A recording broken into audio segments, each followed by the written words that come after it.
ጤና ይስጥልኝ አከም ነገያ ሄቶቴ ጠና ብለይ ወይም ነሁ መጨናነቅና መደበት ከኑሮ ጋር መጋጨት ግራ መጋባትና ሐሳብ ማጣት ይቀራል። ወደው በኪነ ጥበብ የሙዚቃ የጨዋታና ቁም ነገር ዓለም አብረን እንጓዛለን። ሁሉም ጥሩ ይሆናል።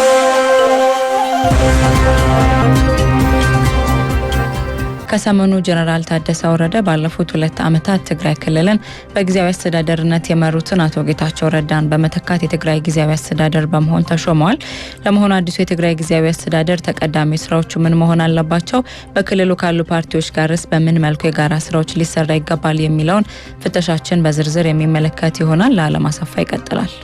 የትግራይ ህዝብ የጠማውን ሰላም፣ የትግራይ ህዝብ የጠማውን ልማት፣ የትግራይ ህዝብ የጠማውን እንደ ሌሎች ወንድሞቹ ወጥቶ የመግባት መሻት ስናሳካ እስከዚህ ደቂቃ ያገኙትን አይን በብርሃን የተሟላ ይሆንና ለኢትዮጵያም ለአፍሪካም እጅግ ጠቃሚ የሆነ ስራ ሰርቶ ለማለፍ ታሪክ የሰጣቸውን እድል እንደሚጠቀሙበት ተስፋ አደርጋለሁ። ይህ የጠቅላይ ሚኒስትሩ ንግግር የትግራይ ጊዜያዊ አስተዳደርን የስልጣን ርክክብ ባደረጉበት ወቅት ያደረጉት ንግግር ነበር። የፕሪቶሪያው የሰላም ስምምነት ተከትሎ የተቋቋመው የጊዜያዊ አስተዳደሩ ምክትል ፕሬዝዳንትና የሰላምና ጸጥታ ሴክሬታሪያት ኃላፊ ሆነው ሲመሩ የነበሩት ሌተናንት ጀነራል ታደሰ ወረደ አስተዳደሩን ለ2 ዓመት በፕሬዝዳንትነት ሲመሩ ከነበሩት አቶ ጌታቸው ረዳ ጋር ከሰሞኑ የስልጣን ርክክብ ማድረጋቸው ይታወሳል። ጀነራል ታደሰ ባለፉት 2 ዓመታት የአቶ ጌታቸው ምክትል ሆነው ያገለገሉ ሰው ናቸው ያሉት ጠቅላይ ሚኒስትሩ ባለፉት 2 ዓመታት የነበሩ ድካሞችና ጥንካሬዎችን በግልጽ የሚገነዘቡ ሰው ናቸው ብለዋል። አሁን ትግራይ ውስጥ ያለውን ክፍተት ሞልተው ወደፊት ሊወስዱ ይችላሉ የሚል እምነት በብዙ አካላት የታመነ ነው ብለዋል። የትግራይ ህዝብ የጠማውን ሰላምና ልማት እንደ ሌሎች ወንድሞቹ ወጥቶ የመግባት መሻት ስናሳካ ለኢትዮጵያም ለአፍሪካም እጅግ ጠቃሚ የሆነ ነገር ሰርቶ ለማለፍ ታሪክ የሰጣቸውን ድል እንደሚጠቀሙበት ተስፋ አድርጋለሁ ሲሉም ገልጸዋል። ምናልባትም የትግራይን የፖለቲካ ሰጣ ገባና ሽኩቻ በተወሰነ መልኩ ሊያበርደው የሚችል የስልጣን ርክክብ ሊሆን እንደሚችልም ታምኖበታል። ጣቢያችንም በዛሬው ፍተሻ ዘገባው አዲሱ የትግራይ ጊዜያዊ አስተዳደር በቀጣይ ምን አይነት ስራዎች ይጠብቁበታል፣ እንዲሁም የአስተዳደሩ ስጋትና ተስፋዎች በሚል የሚመለከት ይሆናል። ከኢትዮ ኤፍኤም ጋር ቆይታ የነበራቸው የባይቶና ፓርቲ ምክትል ሊቀመንበር አቶ ዮሴፍ ጊዜያዊ አስተዳደሩ በቀጣይ የሚጠበቁበትን ስራዎች እንደሚከተሉ ያነሳሉ። የመጀመሪያው መሆን ያለበት ከዚህ በፊት የፕሪቶሪያው ስምምነት አፈጻጸም ላይ ክፍተት ሲፈጥሩ የቆዩት እነማን ናቸው ብሎ ለይቶ ማወቅ አስፈላጊ ነው። በፌደራል በኩል የነበሩ ችግሮች ምንድናቸው፣ በክልል በኩል የነበሩት ችግሮች ምንድናቸው የሚሉትን ማየት ያስፈልጋል። አሁን ዋናው ስራ መሆን ያለበት ምለው እኔ ኮምፕሊት ፎከስ የፕሪቶሪያው ስምምነት አፈጻጸም ላይ ነው ብዬ ነው የማስበው። ሁሉም ነገር እዛ ውስጥ ስለሚጠቃለል ማለት ነው። ስለዚህ አንድና የመጀመሪያው መሆን ያለበት ልክ ፕሪቶሪያው ላይ የፕሪቶሪያው ስምምነት ላይ እንደተጻፈው ከትግራይ ውስጥ ያሉት ናን ኢኤንዲኤፍ ፎርስስ ወይም ከመከላከያ ውጭ ከኢትዮጵያ መከላከያ ውጭ ያሉ ኃይሎች ከትግራይ ሙሉ በሙሉ ማስወጣትና ተፈናቃዮች ወደ ቀያቸው ከመመለስ ጋር ተያይዞ አብሮ ዲዲአር ይሰራል ማለት ነው። ትግራይ ላይ መጀመሪያው የሚሆነው ያ ነው። እሱም ስለሆነ ማለት ነው ችግር እየፈጠረ ያለው። ስለዚህ ቴሪቶሪያል ኢንቴግሪቲ ወይም የትግራይ ግዛታዊ አንድነት ማስጠበቅና ተፈናቃዮችን ወደ ቀያቸው መመለስ የመጀመሪያው ስራ ይሆናል። ባለፈው 1 ወር ገደማ የኢትዮጵያ ሕገ መንግስት የፕሪቶሪያ ስምምነትና የዲፕሎማቲክ ማህበረሰቡ ምክር ባማከለ ሰፊ ውይይቶች ሲካሄዱ ቆይተዋል ያሉት ጠቅላይ ሚኒስትሩም የአቶ ጌታቸው የስልጣን ዘመን በሕገ መንግስቱ መሰረት ሲያበቃ የሚቀሩ ቁልፍ ስራዎች የሚያከናውን አካል ያስፈልግ ነበር ብሏል። ይህንን ሽግግር ግን መርቶ ከግብ ሊያደርስ ይችላል የሚሉ ውይይቶችን አድርገን ነው የቆየነውም ብለዋል። የትግራይ ነዋሪዎችም ከወዲሁ በአዲሱ አስተዳደር ተስፋ እንዲሰነቁ ሲሆን ስጋትም እንዳለባቸው አልሸሸጉም።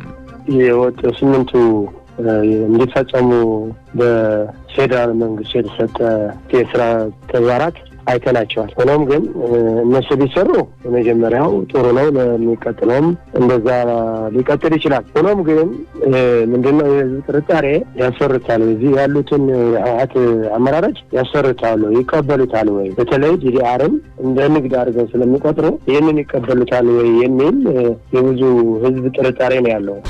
ኮር ውስጥ ሆኜ ማለት ነው ለዲዲአር እየተጠበቁ ነው ለመውሰድ ማለት ነው። ለዛሬ ተብሎ ለዛሬ ይለጠፋል ምናምን ተብሎ ነበር። ዲዲአር ይወጣል ምናምን ተብሎም ተመዝግበዋል። አሁን እንትን አድርገዋል፣ ዝግጅት አድርገዋል። የተመታችሁ ካላችሁ ከአርሚ ምናምን የሚል የለም ወረቀት ምናምን እንደዛ ዝግጅት አድርገዋል። ማለት ይሄ ህብረተሰቡን በጠቅላላ ስታየው ማለት ነው አሁን ግማሽ ነው በቃ ይሄ ምንም ለውጥ የለውም አሁንም እየተጫወቱብን ነው የሚል ምንም እምነት የሌላቸው ሰዎችም አሉ። ግማሹ ደግሞ ምናልባት ለውጥ ሊመጣ ይችላል ይላል። የቀድሞ ጊዜያዊ አስተዳደር ስልጣን አካል በህወሓት መካከል የነበረውን ሰጣ ገባ ለህዝቡ ዋነኛ የሰላም እንቅፋት ሆኖ ቆይቷል የሚሉት የባይቶና ፓርቲ ምክትል ሊቀመንበር አቶ ዮሴፍም አዲሱ አስተዳደር ከዛ ተምረው ሁሉንም አካታች ባደረገ መልኩ መስራት እንደሚገባውም አንስተዋል። የአስተዳደሩ የማንም አይደለም የሁሉም አካታች ነው። ስለዚህ ጌታቸው ጋር ያበሩትን መመለስ አለባቸው። ለህወሓት የተሰጠውን ኮታ ኢኮሊ ነው ማስተዳደር ያለባቸው የጌታቸው በደረሰንም ማለት ነው። ስለዚህ ያንን ኢኮሊ ለህወሓት የተሰጠውን እነሱ መውሰድ አለባቸው። የየራሳቸውን ይዘው እንዲሰሩ ኖርማሊ እንደ ፓርቲ አይደለም አሁን ስራ ላይ የሚሳተፍ አስተዳደሩ ላይ እንደ ግለሰቡም ስለሆነ ማለት ነው። ስለዚህ መካተት አለባቸው ጊዜ አስተዳደሩ ላይ ሁሉም መካተት አለባቸው። ሌሎች ኃይሎችም አሉ። ስለዚህ አካታች የሆነ በትክክል አካታች የሆነ ኒውትራል የሆነ ጊዜ አስተዳደር መስከር ወይም ማቋቋም ከተቻለ ችግር ያለው አይደለም። አብረው የመስራት የፍቅራቸው ጉዳይ ብዙ የሚያሳስበን አይደለም። የሚያሳስበን ስራቸውን በአግባቡ ይሰራሉ ወይ የሚለው ነው የሚሆነው እና በዛ ነው መታየት ያለበት እንጂ የደብረጽዮን ግሩፕ የበላይ የጌታቸው የበታች ምናምን አይነት አይደለም። ወይም አንዱ አሳዳጅ አንዱ ተሳዳጅ ነገር ሊሆን አይችልም። ፕሬዚዳንቱም እንደዛ አይነት ነገር መከተል አለበት እያላስቡ ለሁሉም አካታች የሆነ ኒውትራል በሆነ መንገድ ሁሉም የሚሳተፉበት ጊዜያዊ አስተዳደር ነው። የፓርቲያቸው ጉዳይ የፓርቲያቸው ከውጭ ነው የሚጨርሱት ወይም መጨረግ ያለባቸው። የበፊቱ ችግርም የፓርቲያቸውን ነገር ጎትተው ወደ ጊዜያዊ አስተዳደሩ ስላስገቡት ነበረ ችግር የፈጠረው። ስለዚህ ያ ነገር እንዳይፈጠር አሁን እንደ ግለሰቡ ነው መምጣት ያለባቸው እንጂ እንደ ፓርቲ ምናምን ወደ ጊዜያዊ አስተዳደር መምጣት የለባቸው። የትግራይን ክልል ጊዜያዊ አስተዳደር ፕሬዝዳንት ሌተናል ጀነራል ታደሰ ወረደ በቅርቡም ህዝባዊ ኮንፈረንስ በማካሄድ በነባራዊ ችግሮች ላይ አፋጣኝ መፍትሄዎች እንደሚቀመጡ ለማድረግም እንደሚሰሩ አንስተው ሁሉንም ችግሮች ለመፍታት ደግሞ የፌዴራል መንግስቱ ድጋፍን ጠይቋል። ዋናው ቀጣይ ስራም ሰላምን ይዞ ሰላምን አረጋግጦ የህዝቡ ጥያቄን መፍታት ፕሪቶሪያ ስምምነትን ሙሉ በሙሉ እንዲተገበር ማድረግና በዛ መጠን አሁን ያለውን ውጥረት እንትን ሆኖ ተረግቦ ሁሉም ያለው የፖለቲካ አካሄዳችን ለውጥ የምናደርግበት የወጣቱ የለውጥ ፍላጎትም ምናሳካበት ቢያንስ ትንሽ መልክ ምናስይዝበት አይነት ሁኔታ ይፈጠራል የሚል ግምት አለኝ። ለዚህ ስራ ዋናው የትግራይ ህዝብ ድጋፍ እጅግ አስፈላጊ ሆኖ የፌዴራል መንግስት ድጋፍም እንደማይለኝ ሙሉ እምነት አለኝ። በተመሳሳይ መጠን የዓለም አቀፍ የዲፕሎማቲክ ማህበረሰብ ድጋፍም እንደማይለየን ተስፋ አደርጋለሁ። በትግራይ ክልል ለ2 ዓመታት በተካሄደው አውዳሚ ጦርነት ወቅት የትግራይ ኃይሎችን በማደራጀት ወሳኝ ሚና በመጫወት የሚታወቁትና የፕሪቶሪያ ስምምነት ከትግራይ በኩል በመሆን የተደራደሩት ታደሰ ወረደም የትግራይ ጊዜያዊ አስተዳደር ምክትል ፕሬዝዳንትና የሰላምና ደህንነት ሴክሬታሪያት በመሆን ሲያገለግሉ እንደነበርም ይታወቃል። የክልሉ የጸጥታ ኃይሎች በህወሓት ውስጥ ያሉ ሁለቱም ቡድኖች ከመደገፍ በመቆጠብ ገለልተኛ ሚና እንዲጫወቱ በተደጋጋሚ ጥሪ ሲቀርብ እንደነበርም ይታወሳል።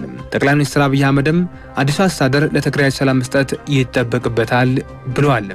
የዚህ የትራንዚሽናል አድሚኒስትሬሽን ዋነኛ ስራ የተፈናቀሉ መመለስ፣ የታጠቁ ማስፈታት፣ በኢንክሉሲቭ ናሽናል ዲያሎግ መሳተፍ ብቻ ሳይሆን የትግራይ ህዝብ የታገለለትንና የስልጣን ባለቤት የመሆን ፍላጎቱን በምርጫ ማረጋገጥ ይጠበቅብናል። ይህ ህዝብ ለረጅም ጊዜ ለዲሞክራሲ፣ ለሰላም፣ ለልማት የታገለ ብዙ ዋጋ የከፈለ ህዝብ ነው። ከልማት እንዲርቅ ከሚያደርጉ ተግባራት በመቆጠብ ህዝቡ ስልጣኑን ተጠቅሞ ልጆቹን መምረጥ እንዲችል፣ ልጆቹ ሲባል በርካታ ትግራይን ለማስተዳደር ኢትዮጵያን ለማስተዳደርና ለማገዝ የሚችሉ ሰዎች በትግራይ ፖለቲካል አውድ ውስጥ እንዳሉ ይታወቃል። ያንን ግን ምርጫ ማካሄድ ያለበት የትግራይ ህዝብ ስለሆነ ይህን በማሳካት ረገድ ጀነራል ታደሰ በየቀኑ በተግባር የትግራይን እናቶች፣ ወጣቶች፣ ምሁራን ፍላጎት ለማርካት የበኩላቸውን አስተዋጽኦ እንደሚያደርጉ ሙሉ እምነት አለኝ። አዲሱ ፕሬዝዳንት አንዱ አሸናፊ ሌላ ተሸናፊ ወይም ገፊና ተገፊ የምንሆንበት ሁኔታዎች ስለሌሉ እንደ ትግራይ ህዝብ አንድነታችን አጠናክረን በጋራ መስራት አለብን ያሉ ሲሆንም አያይዘውም እስካሁን የነበረውን